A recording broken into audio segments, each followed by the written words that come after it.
জয় গুরু। পরম দয়াল আমার তোমার শ্রীচরণে জানাই ভূমিষ্ঠ প্রণাম। আর আপনাদের প্রতি প্রত্যেককে জানাই আনন্দিত জয় গুরু। আজকে আমি আলোচনা করব শ্রী শ্রী বরদা কেন নিজেকে কুকুরের সঙ্গে তুলনা করলেন, কেন করলেন এটা, সেই ঘটনাটা তো আমরা জানবই।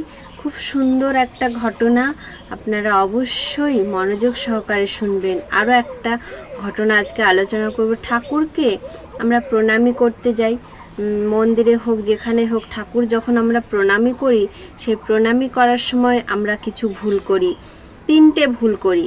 আর সেই 3টে ভুল কখনো করা চলবে না।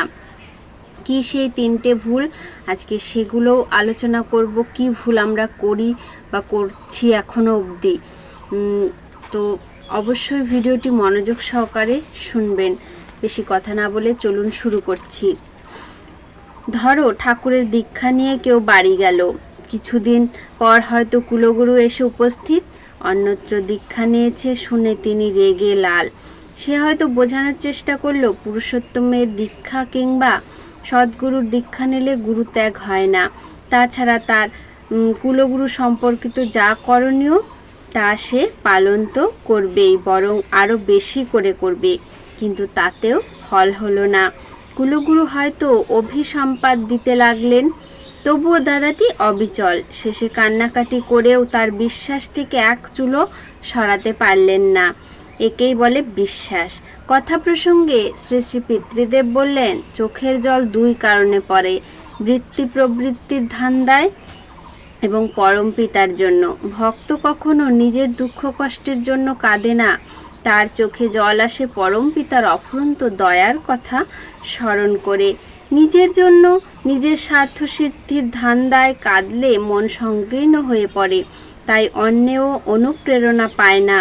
পৌরাণিক যুগের ধ্রুব, প্রহ্লাদ এবং ঐতিহাসিক যুগের রামপ্রসাদ, জবন হরিদাস, রূপ সনাতন প্রমুখগণের জীবনের ঘটনা লক্ষ্য করে আমাদের চোখে জল আসে। এর মধ্য দিয়ে সকলে প্রশান্তি অনুভব করি। ভক্ত নিজের দুঃখ কষ্টকে দুঃখ কষ্টই মনে করে না, সে ইষ্টচিন্তায় ভরপুর থাকে। সে জানে যে ইষ্ট স্বার্থ প্রতিষ্ঠার জন্যই তার জীবন। তো এখানে একটু আলোচনা করে নিলাম। এবার চলুন মূল প্রসঙ্গ যেটা, সেটা এখন বলবো, একটু ধৈর্য সহকারে শুনুন। প্রথমেই ইষ্ট, তাকে নিয়েই সব কিছু। আগে তার হয়ে যেতে হয়, তার না হলে অন্যের হওয়া যায় না।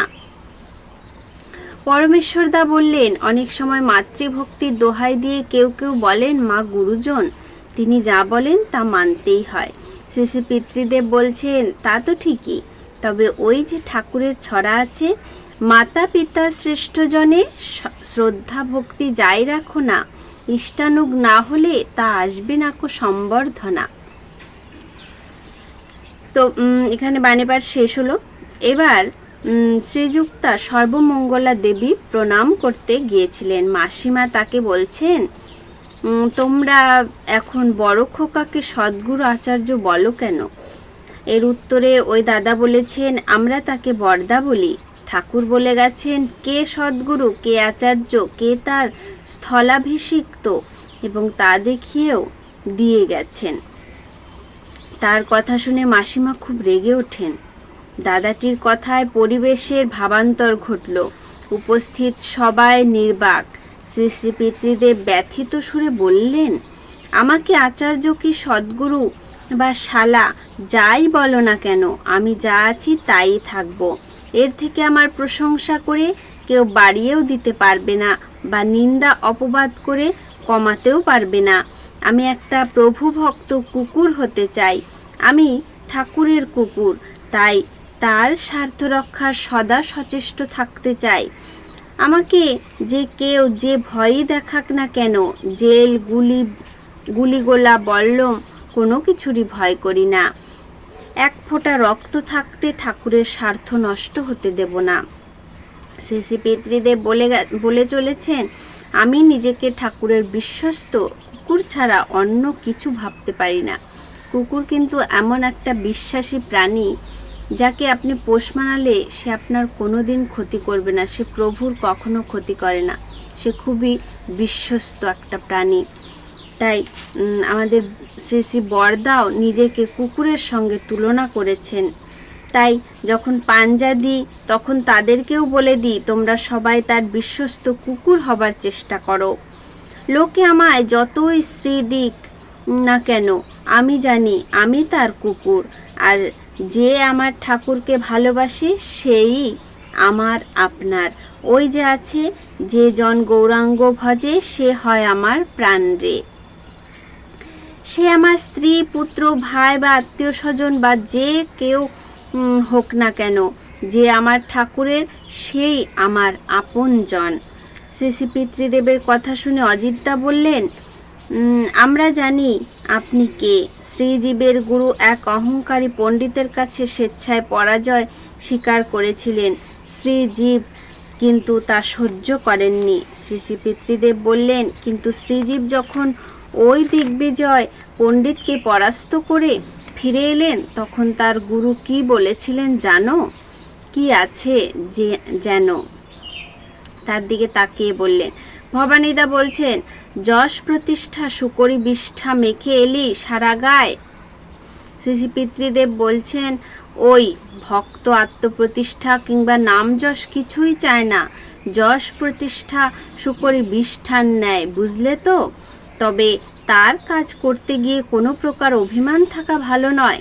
তাই সনাতন রূপকে বলেছেন, দিনও তার অভিমান সেও অভিমান, পরম পিতার একান্ত সেবক ছাড়া ভক্তের অন্য রূপ আর কিছু ভাবা ঠিক নয়। শ্রী শ্রী পিতৃদেব বলে চলেছেন, আমরা পরম পিতার কুকুর, প্রভুর প্রতি কে অনুরক্ত কে অনুরক্ত নয় বুঝতে অসুবিধা হয় না। আমার এক কুকুর ছিল, বাড়িতে কেউ গেলে কিংবা কোনো জিনিস ধরলে কামড়াতে যেত, কিন্তু তার একটা স্পেশালিটিও ছিল। বাড়ির লোকেদের যে ভালোবাসতো তাকে সে কামড়াতো না, বরং সে বাইরে যাওয়ার সময় ওই কুকুরই এগিয়ে দিয়ে আসতো। উপস্থিত এক দাদা প্রশ্ন করলেন, ওরকম হওয়া যায় কি করে? শ্রী শ্রী পিতৃদেব বললেন, ওই যে ঠাকুরের বলা আছে, নামে মানুষকে তীক্ষ্ণ করে আর ধ্যানে মানুষকে স্থির ও গ্রহণক্ষম করে অনুরাগের সাথে নাম ধ্যান করলেই ওরকম হওয়া যায়। তাহলে কেন নিজেকে কুকুরের সঙ্গে তুলনা করেছেন ঘটনাটি বলে দিলাম, অবশ্যই বুঝতে পেরেছেন, কারণ কুকুর হচ্ছে সবচাইতে বিশ্বস্ত প্রাণী।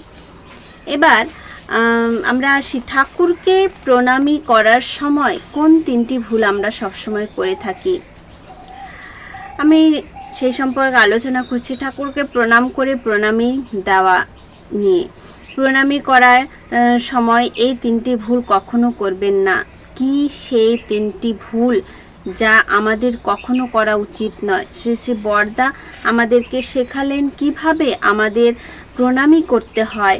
আপনাদের আজ সে বিষয়ে একটু আলোচনা করব, ধৈর্য নিয়ে অবশ্যই শুনুন।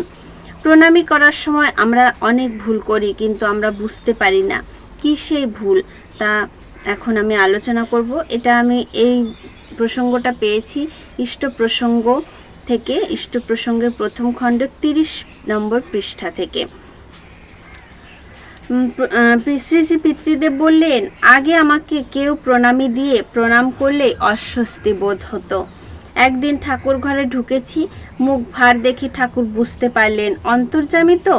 বললেন কি হয়েছে?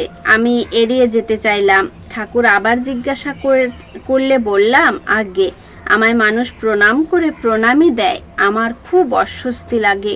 ঠাকুর বললেন, দূর পাগল, তোকে প্রণাম করে, তোকে দেয় মনে করিস কেন? আমাকে দেয় ভাবলেই পারিস। ও কথা শুনে আমার মাথা থেকে যেন একটা মস্ত বোঝা নেমে গেল।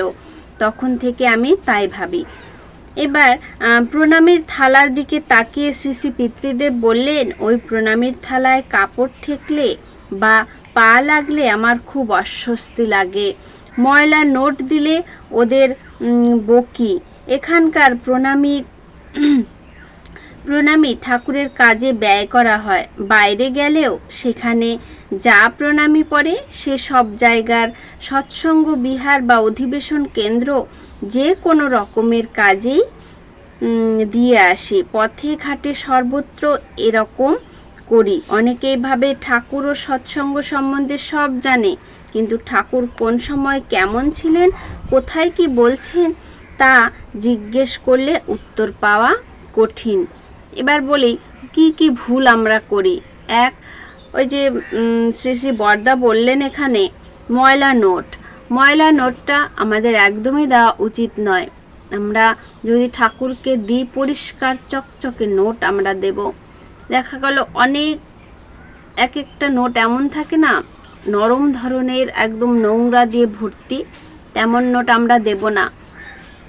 দ্বিতীয়ত, যে প্রণামীর বাক্স থাকুক বা অনেক সময় কিছু থালা দেওয়া থাকে, তার উপরে কাপড় থাকে, সেই কাপড়ে যেন ভুল করেও আমাদের শরীরে যে আমরা কাপড় পরিধান করি ভুল করেও যেন সেই কাপড়ের ছোঁয়া না লাগে।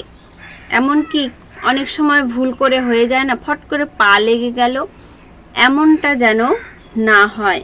এটা কিন্তু খুবই একটা অপরাধ বলতে পারেন, কারণ আমরা তো মন থেকে ততটা শুদ্ধ হতে পেরেছি কিনা জানি না, তবে সেটা না লাগাই ভালো। আর 3 নাম্বার হচ্ছে অচল পয়সা, যে পয়সাগুলো চলে না বাজারে, সেই অচল পয়সা আমরা কখনোই ঠাকুরকে প্রণামী হিসাবে দিতে পারি না। সেটা দিলে আমাদের নিজেদেরই ক্ষতি, কারণ যে টাকাটা আমরা বাজারে চালাতে পারি না সেটা আমরা ঠাকুরকে দিয়ে দিচ্ছি, ঠাকুরকে চালাতে পারবে? তো এই 3টে ভুল আপনারা কখনোই করবেন না প্রণামী করার সময়, এতে আপনাদের কিন্তু অমঙ্গল হবে। আর এই ভুলগুলো এড়িয়ে চলার চেষ্টা করুন, অবশ্যই আপনাদের ভালো হবে। আজকে আলোচনা প্রসঙ্গ অনেক বড় হয়ে গেল। আপনারা সকলে ভালো থাকুন, সুস্থ থাকুন। জয় গুরু।